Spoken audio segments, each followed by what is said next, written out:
বিষয়টা হচ্ছে গতকাল ভারতবর্ষের স্বরাষ্ট্রমন্ত্রী অমিত শাহ যে ভাষায় বাবরি মসজিদ সম্বন্ধে কথা বলেছে, আমি পরিষ্কার ভারতবর্ষের স্বরাষ্ট্রমন্ত্রী তথা গৃহমন্ত্রী অমিত শাহর উদ্দেশ্যে বলছি যে আমি 6 ডিসেম্বর 2025 বাবরি মসজিদ আমাদের যে Islamic foundation, West Bengal Islamic foundation of India নামে যে ট্রাস্ট, সেই ট্রাস্টের পক্ষ থেকে 6 ডিসেম্বর 2025 আমি বাবরি মসজিদের আনুষ্ঠানিকভাবে ভিত্তি স্থাপন করেছিলাম। সেখানে প্রায় 4 লক্ষ মানুষ এর উপস্থিতিতে যেদিন এই ভিত্তি স্থাপন করা হয়েছিল, রাজ্যের সরকার অর্থাৎ মমতা ব্যানার্জির নেতৃত্বে যে পুলিশ প্রশাসন শুরু থেকেই যেভাবে বেলডাঙ্গা থানা বা এখানকার যে এসডিপিও ছিল সদ্য ট্রান্সফার হয়েছে উত্তম গড়াই, তারা সরাসরি এই বাবরি মসজিদের যাতে ল্যান্ড বা জমি আমি খরিদ করতে না পারি, যতজন ব্যক্তিকে ল্যান্ড পারচেজ করার জন্য দরদাম ফাইসলা করেছিলাম, বা দু একজনকে কাউকে 40 লাখ, কাউকে 30 লাখ এরকম করে এগ্রিমেন্ট করেছিলাম যে আমি ল্যান্ড নেব, এই ল্যান্ডে বাবরি মসজিদ হবে। রেজিস্ট্রি করার যখন ডেট, তার আগেই উত্তম গড়াই আর বেলডাঙ্গা থানার পুলিশ আর তৎকালীন এসপি কে সাদিরাজ তার নেতৃত্বে যেভাবে প্রতিবন্ধকতা করা হয়েছিল, আমি তার ভুক্তভোগী। এবং কে সাদিরাজের হয়ে লিওজ করত হরিয়ারপাড়ার আইসি অরূপ রায়। তারা প্রতি মুহূর্তে চাইছিল যে যেভাবেই হোক বাবরি মসজিদের শিলান্যাস না হয় বা ভিত্তি স্থাপন না হয়। কিন্তু অনারেবল হাইকোর্টের প্রধান বিচারপতি তার ডিভিশন বেঞ্চ পরিষ্কার বলেছিল, যারা একদিন অপপ্রচার করেছিল যে বাবরি মসজিদ যদি শুরু করা হয় তাহলে এখানে নাকি আইন শৃঙ্খলার চরম অবনতি হবে, এমনকি সাম্প্রদায়িক দাঙ্গা হবে। আমি সেই সমস্ত রাজ্যের প্রশাসন এবং কেন্দ্রের অমিত শাহকে বলতে চাই যে আপনি 6 ডিসেম্বর ভারতবর্ষের স্বরাষ্ট্রমন্ত্রী ছিলেন, এখনো আছেন, আর সেদিন বাংলার মুখ্যমন্ত্রী ছিলেন। তার মুখ্য সচিব, তার ডিজিপি, তার মুখ্য পুলিশের সচিব সবাই ছিলেন। এখন হয়তো আপনি কেয়ারটেকার মুখ্যমন্ত্রী, কিন্তু সেদিন আপনি আটকাতে পারেননি। আমি অমিত শাহকে চ্যালেঞ্জ করছি, আমি হুমায়ুন কবির একটা ট্রাস্ট গঠন করে সেই ট্রাস্টের মাধ্যমে মুসলিম সম্প্রদায়ের মানুষের কাছে যে অর্থ আহ্বান করেছিলাম, যেভাবে মানুষ অর্থ সাহায্য করেছে, নগদ অর্থের পরিমাণ 8 কোটি সামথিং, আর মেটেরিয়ালস আছে যেখানে ইট 1 লক্ষ, পাথর, স্যান্ড মানে বালি, রড, অর্থাৎ কিছু সামগ্রী যেভাবে দান করেছে সেখানেই রয়েছে, সেটা কেউ সেল করেনি। সিমেন্ট অনেককে দোকানে দেওয়া আছে, যখন আমাদের যেমন লাগবে দোকানে যাদের যাদের হার্ডওয়ার্কসের ব্যবসা করে, যারা সিমেন্টের ব্যবসা করে, তাদেরকে দেওয়া ছিল একটাই কারণে সিমেন্ট যদি পড়ে থাকে তাহলে সেই সিমেন্ট জমে যায়, কাজের অযোগ্য হয়ে যায়। বাকি ইট পাথর বালি অন্যান্য সামগ্রী যে যা দিয়েছে সেখানে আছে। আমি ওপেন চ্যালেঞ্জ করছি অমিত শাহকে এবং রাজ্যের মুখ্যমন্ত্রীকে যে আপনাদের প্রশাসন, আপনিও স্বরাষ্ট্রমন্ত্রী ছিলেন, আপনিও মুখ্যমন্ত্রী ছিলেন, আমাকে রুখতে পারেননি। আমি বাবরি মসজিদের ভিত্তি স্থাপন করেছিলাম 6 ডিসেম্বর 2025। স্টিল নাও বাবরি মসজিদের কাজ চলছে। ভারতের এমন কোন শক্তি নেই যেটা অযোধ্যায় করে দেখিয়েছিল 1992 সালের 6 ডিসেম্বর। আমি আজকে হুমায়ুন কবির চ্যালেঞ্জ করছি অমিত শাহকে, চ্যালেঞ্জ করছি তার দোসর এই RSS মার্কা মুখ্যমন্ত্রী মমতা ব্যানার্জিকে, অভিষেককে। রাজ্যের প্রশাসন এখন তার হাতে নাই বলছে, তাহলে সেন্ট্রাল ইলেকশন কমিশনের MCCর মধ্যে আছে। আমার অনগোয়িং প্রসেস, ক্ষমতা থাকলে কেউ আটকে দেখা। অমিত শাহকে চ্যালেঞ্জ করছে আমার কাজ বন্ধ করে দেখা। রাজ্য সরকারকেও চ্যালেঞ্জ করছে আমার মিস্ত্রিরা যে কাজ করছে সেটা ভোটের পরে কেন এখনই করে দেখা। আমি হুমায়ুন কবির যতক্ষণ বেঁচে আছি কারো শক্তি নাই বাবরি মসজিদের আমার পারচেজ করা ল্যান্ডের জায়গায় কাউকে পা দিতে। আমার জীবন চলে গেলেও অমিত শাহ লোক হলেও তার মোকাবেলা করব। মমতা ব্যানার্জি চিটিংবাজ মুখ্যমন্ত্রী, কেয়ারটেকার মুখ্যমন্ত্রী, তার প্রশাসন, আর আমি যদি কোনো MCC ভায়োলেশন করে ইলেকশন কমিশন আমার বিরুদ্ধে ব্যবস্থা নিই। আমার নামে মিথ্যা করে রটনা হচ্ছে যে আমাকে নাকি গ্রেপ্তার করে নেওয়া হয়েছে। আমি এমন কোনো কাজের সঙ্গে যুক্ত নই যাকে ইলেকশন কমিশনের কোনো প্রশাসন বা ভারতবর্ষের স্বরাষ্ট্রমন্ত্রী বা রাজ্যের কেয়ারটেকার মুখ্যমন্ত্রী হুমায়ুন কবিরকে তার গতিপথ আটকাই বা তাকে অ্যারেস্ট করে জেলে পড়ে। যে মমতা ব্যানার্জি এত দ্বিচারিতা করছে, যে অভিষেক ব্যানার্জি এত দ্বিচারিতা করছে, রাজ্য প্রশাসনের সুবিধা ভোগ করছে। আমি একজন মুসলমান, আমি একটা আম জনতা উন্নয়ন পার্টি খুলে যখন আমি হেলিকপ্টার চাপতে গেলাম তখন দীপক অধিকারী সে এসে মুর্শিদাবাদের গলিতে গলিতে হেলিকপ্টার নামাতে পারছে। আমাকে এখানকার প্রশাসনের PWD, লোকাল থানা, ফায়ার ব্রিগেড প্রতি পদে পদে আমাকে 3 জায়গায় হেলিপ্যাড করা করেছে, 3 জায়গায় রিজেক্ট করেছে। আমি বাবরি মসজিদের নিজস্ব ট্রাস্টের জায়গার উপরে লাস্টে হেলিপ্যাড করেছিলাম, সেখানেও 3 লক্ষ টাকা খরচ করানোর পর বলেছে জাতি সেন্টিমেন্ট আছে, এখানে হেলিপ্যাড নামানো। আমি চ্যালেঞ্জ করছি ইলেকশন কমিশনের ও প্রশাসনকে, চ্যালেঞ্জ করছি অমিত শাহকে, চ্যালেঞ্জ করছি মুখ্যমন্ত্রীকে। হুমায়ুন কবিরের ওয়েস্ট বেঙ্গল ফাউন্ডেশন যে আছে, যে ট্রাস্ট, সেই ট্রাস্টের মুসলমানদের অর্থ সাহায্যে, মুসলমান জাতির অর্থ সাহায্যে যে নগদ 8 কোটি সামথিং পাওয়া গিয়েছে, 9 কোটিরও বেশি টাকার ল্যান্ড পারচেজ করা হয়েছে। এখন যে কাজ চলছে আমার বিজনেসের টাকা ওখানে ঢুকিয়ে কাজ অনগোয়িং রেখেছি। এই অভিষেক বন্দ্যোপাধ্যায় শয়তানি করে ওপেন ফোরামে বলেছে যে মুসলমানরা কেউ যেন বাবরি মসজিদ করতে টাকা দিও না।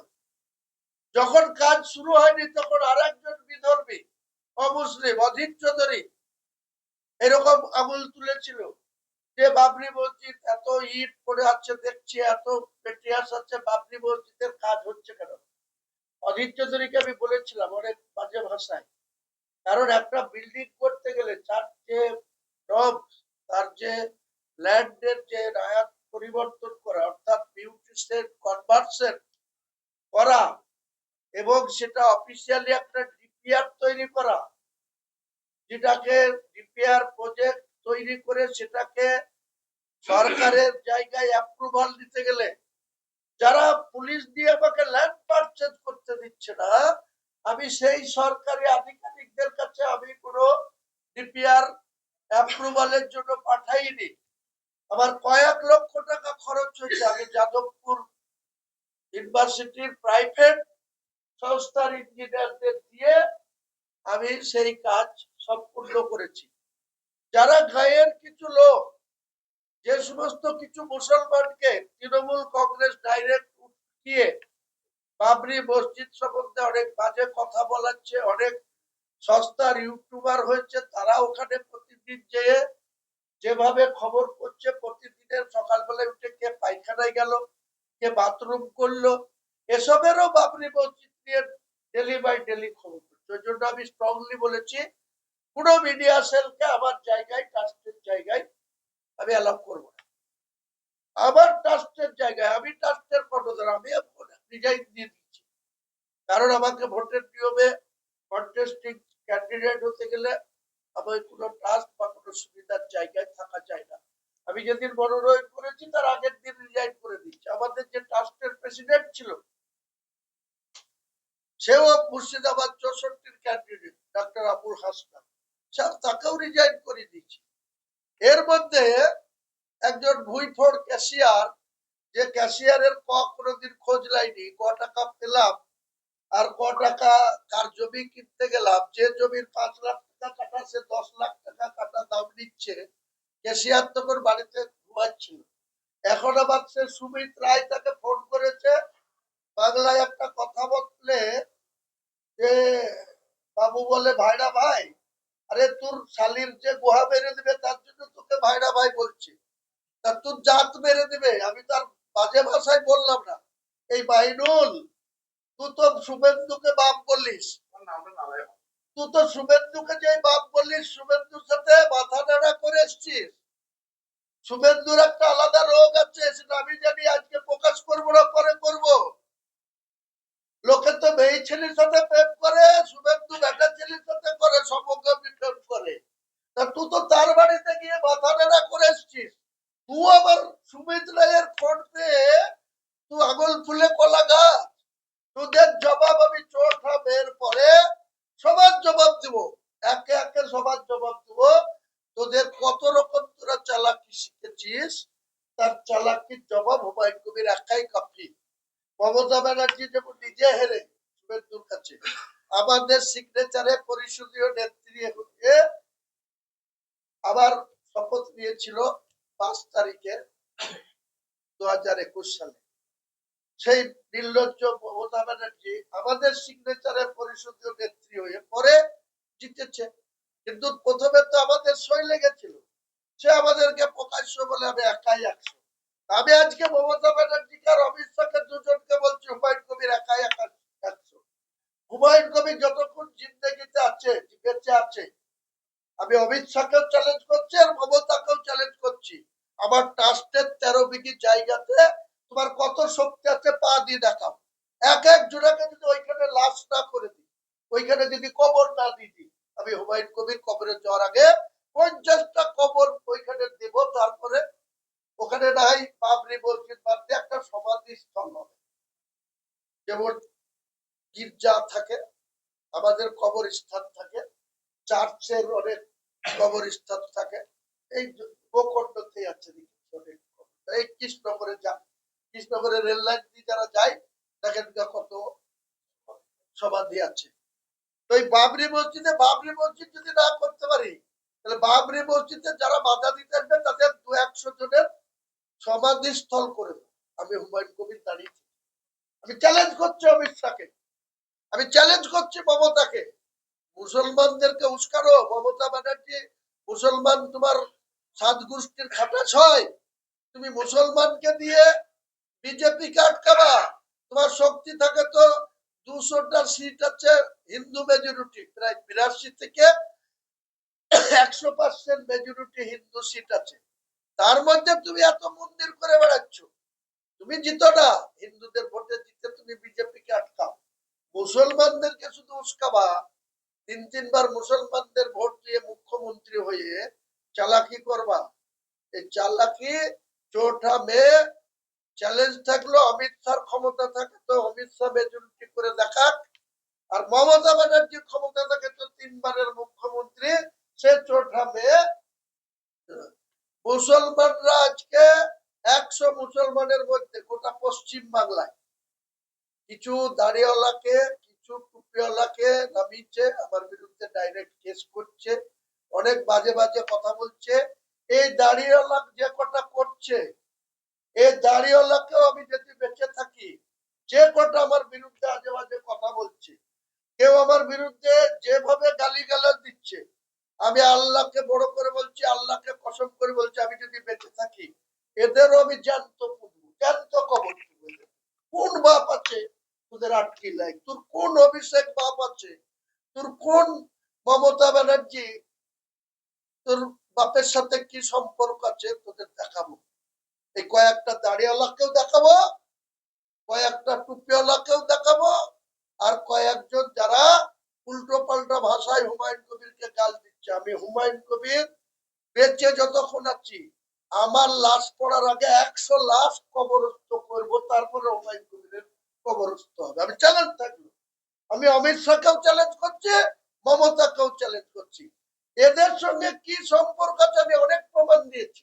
মমতা ব্যানার্জি বাল ঠাকরে ছেলে উদ্ধব ঠাকরেকে রাখি পড়ায়, সে আবার মুসলমান দরদি। অমিত শাহ বলেছে, নিজেই বলেছে তো, যে 20 বছর যদি বিরোধী আসনে থাকি তাও হুমায়ুন কবিরের বাবরি মসজিদের সঙ্গে আমরা। আরে বাবরি মসজিদের অমিত শাহ তুমি কত ক্ষমতাবান! আমি তো 6 ডিসেম্বর, তুমি তো ভারতবর্ষের স্বরাষ্ট্রমন্ত্রী ছিলেন, আপনি আমাকে উঠতে পেরেছেন? আপনি মুখ্যমন্ত্রী ছিলেন, কেয়ারটেকার ছিলেন, ফুল ফর্মে ছিলেন, আপনি আমাকে আটকাতে পেরেছিলেন? আমি বলেছিলাম হুমায়ুন কবির ডাক দিলে রেজিনগর থেকে বহরমপুর 30 কিলোমিটার রাস্তা হুমায়ুন কবিরের দখলে থাকবে, মুসলমানদের দখলে থাকবে বলেছিলাম তো আমি। আর যারা আশঙ্কা করেছিল যে বাবরি মসজিদ হলে দাঙ্গা হবে, কটা দাঙ্গা হয়েছে, কটা ল অ্যান্ড অর্ডার প্রবলেম হয়েছে। বেলডাঙ্গাতে আলাউদ্দিন বলে একটা ছেলে ঝাড়খণ্ডে মার্ডার হয়েছে 16 জানুয়ারি শুক্রবার। যখন রাস্তা অবরোধ করলো, মমতা ব্যানার্জি কি বললো? পাগলি বললে শুক্রবারে জুম্মার লোকরা নামাজ পড়তে যায়, বলে শুক্রবারে মুসলমানরা নামাজ পড়ে, সেখানে একটু এধার ওধার করে, তারা লম্পঝম্প করে। মুসলমানরা শুক্রবারে লম্পঝম্প করে, আইন শৃঙ্খলার অবনতি করে। যখন অসীম সরকার বিজেপির এমএলএ কোরআনের অপমাননা করলো, এই মমতা ব্যানার্জি যখন বলছে ও যা উন্নয়ন করেছে, কোরআনের পাতা শেষ হয়ে যাবে, তার উন্নয়ন শেষ হবে না। এই দাঁড়িয়েওয়ালা মুসলমানরা, এই মুনাফেকরা, তোরা মমতা ব্যানার্জির সেই প্রতিবাদ করতে পারিস? হারামখোররা, হারামখোর মুসলমান, মমতা ব্যানার্জির চটিচাটা মুসলমান, এই মুসলমানদের মোকাবেলা করার জন্য হুমায়ুন কবির প্রস্তুত আছে। মমতা ব্যানার্জির এত বড় স্পর্ধা, সে কোরআনের সঙ্গে কম্পেয়ার করে নিজের উন্নয়নের। সে বলে যে কোরআনের পাতা শেষ হয়ে যাবে, তাও আমার উন্নয়ন শেষ হবে না, আমার স্কিমের প্রচার শেষ হবে না। এই দাড়িওয়ালা হারামখোর মুসলমান, যারা চটি চাটছিস, যারা মমতার পা চাটছিস, তারা কেন প্রতিবাদ করিস না রে? তোরা হারাম খেয়ে তোরা আল্লাহর সাহায্য পাবি? তোদেরকে কবরে শিখ পুড়ি রড পুড়ি ছাকা দেবে, তোদের ক্ষমতা নাই, তোরা নিজেরা বাঁচিস। দাড়ি তুলেই মুসলমান হয় না। দাদা ওয়েট করুন না, আরো 2-3 দিন আছে, ওয়েট করুন। কয়লা চোর, বালি চোর, তুলাবাজ, তারপরে সুদীপ্ত সেনের টাকা নিয়ে 2011 সালে মুখ্যমন্ত্রী হয়েছে, চোরের মায়ের বড় গলা। এদের যে আইপ্যাকের আজকে অপেক্ষা করেন, কাল পর্যন্ত প্রতীক জৈনকে যদি বাংলায় পান, প্রতীক জৈনের স্ত্রীকেও ডেকেছে ইডি, তার ভাইকেও ডেকেছে, রাত্রের মধ্যেই যাবে লকআপে। যাকে ধরেছিল তাকে তো 6 দিনের জন্য, 10 দিনের জন্য ইডি হেফাজতে চলে গেছে। অপেক্ষা করেন না, হিম্মত থাকে তো হুমায়ুন কবিরের গায়ে হাত দেখ, ইডি দেখ, ইলেকশন কমিশন দেখ, মমতা ব্যানার্জি দেখ। আমি চ্যালেঞ্জ করছি, এরা এখানকার এই কয়েকজন দাঁড়িয়েওয়ালা তো চুনোপুটি। আমি তো বলছি ভারতবর্ষের যারা এত বড় বড় শক্তিমান, সেই সব intelligence department, CBI, ED, NIA, রাজ্যের সিআইডি, আইবি, তাদের সকলকে চ্যালেঞ্জ করছে, হুমায়ুন কবিরের যদি কোন রকম কোনো ত্রুটি থাকে, হুমায়ুন কবিরের বিরুদ্ধে ইনকোয়ারি টিম বসা, প্রমাণ করুক, অ্যারেস্ট করে নিয়ে যাক। কেন এত অপপ্রচার, কেন এত নোংরামি, কেন এত হুমায়ুন কবিরকে ছোট করার অপচেষ্টা? হুমায়ুন কবির কারো খেয়ে বসে নাই, বিজেপির সাথে কোনো সম্পর্ক নাই। আর মমতা ব্যানার্জি, আমি যতক্ষণ বেঁচে আছি তোমাকে বাংলার মুখ্যমন্ত্রী হতে দেব না, দেব না, দেব না। তোমার যত শক্তি থাকে লাগাও, এখনো 6 দিন সময় আছে। চ্যালেঞ্জ করলাম, মমতা ব্যানার্জি আগামী দিনে বাংলার মুখ্যমন্ত্রী হবে না। কার শক্তি কত বেশি 4ঠা মে দেখাবো। হুমায়ুন কবির কতটা মানুষের কাছে প্রিয়, যতই অপপ্রচার করুন। আর অমিত শাহ স্বরাষ্ট্রমন্ত্রী আপনি ছিলেন, হাইকোর্টের অর্ডারে আপনার দপ্তরের 19 কোম্পানি ফোর্স সেখানে পাহারা দিয়ে বাবরি মসজিদের ভিত্তি স্থাপন করে দিয়ে গেছে। আর এই মমতা ব্যানার্জির পুলিশ প্রশাসন আটকাতে না পেরে দাঁড়িয়ে থেকে অসহায়ের মতো রাস্তা ক্লিয়ার করার জন্য আমাদেরকে বারে বারে রিকোয়েস্ট করেছে। আমরা যদি সেদিন মনে করতাম যে ওই বেলা 12টা থেকে বেলা 5টা পর্যন্ত রাস্তা পুরো জাম করে রাখতে, রাখতাম। কিন্তু আমি মানবিকতার খাতিরে যে অনুষ্ঠান 2 ঘন্টা চালানোর কথা, সেই অনুষ্ঠান আমি 1 ঘন্টাতে শর্টকাট করে, শুধুমাত্র মানুষের কোনো ক্ষতি করব না বলে, মানুষকে কোনো কষ্ট দেব না। আর আমাকে চ্যালেঞ্জ করা হচ্ছে, বাবরি, তোদের বাপের টাকায় বাবরি মসজিদ করছে আমি? মুসলমানদের যারা সাহায্য দিয়েছে তারা যদি আমার কাছে এসে বলে আপনি বাবরি মসজিদ প্রতারণা করেছেন, আমি 100 টাকা দিয়েছি, আমাকে ফেরত দেন, এক্ষুনি দিয়ে যাবে। কেউ যদি বলে আমি 10,000 দিচ্ছি, আর এক চিটিং বাস দাঁড়িয়েলা সুন্দরবন থেকে 1 কোটি টাকার ঘোষণা করেছিল, 1 টাকা না করে দেয়। এই অভিষেক একজন 80 কোটি টাকা ঘোষণা করেছিল, অভিষেক তার ব্যবসা লাটে তুলে দিয়েছে যাতে এখানে টাকা দেয় না। তাকে এত রকম হ্যারাস করেছে, তার ব্যবসা একদম ডকে তুলে দিচ্ছে। কি আছে, তুই আটকাতে পেরেছিস অভিষেক? পারবি না। আমি বেঁচে থাকবো, বাবরি মসজিদ করব, করব, করব। তোদের কারো 14 পুরুষের ক্ষমতা নাই বাবরি মসজিদের ধারে কাছে আসিস। আমারও বাহিনী আছে, আমিও মুসলমান ভাইদের সঙ্গে নিয়ে, যে অমুসলিম হোক আর যে দাঁড়িয়েওয়ালা হোক, বাবরি মসজিদের বিরোধিতা করবে, তাকে ওইখানে আলাদা একটা আরো 5 বিঘি জায়গা কিনবো, দিয়ে তাদের কবর দেবো। ওইখানে একটা কবরস্থান হবে, হ্যাঁ, সমাধিস্থল হবে। পাল্লা আটকে নিবি, দাঁড়িয়েওয়ালারা কয়েকজন আটকে নিবি, আর অন্য যারা চটি চেটে খেছিস, পা চেটে খেছিস, তারাও আটকে নিবি, পারবে।